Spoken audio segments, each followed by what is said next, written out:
So, hi guys, for today's video, hindi tayo gagawa ng cake. Kundi gagawa tayo ng deviled egg for appetizer.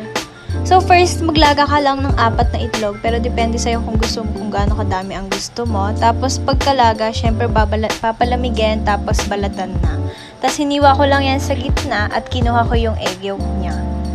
So, kinamay ko na siya kasi sumapag nakakutsara, sumasama yung parang yung white egg niya nabubutas. Ilalagyan ko pa siya ng mamaya. Tapos, ayan, after nyan, dudurugin mo siya. O, diba? Malinis naman po yung kamay ko, so huwag kayong mag-alala.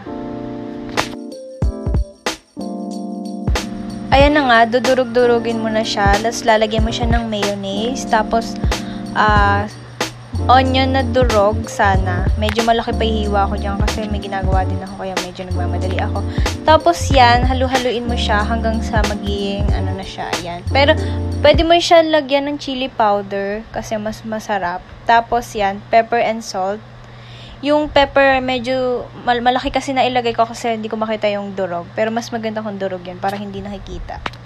Tapos yan, halo-halo lang hanggang sa makuha mo na yung gusto mo. Tapos yan, ilalagay mo na yung white egg. Ilalagay mo yung hinalo mo na yun doon.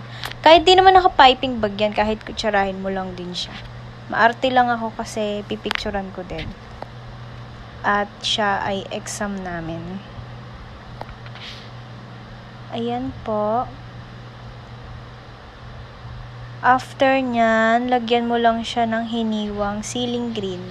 Wala, pang pa-arty lang, kahit hindi naman.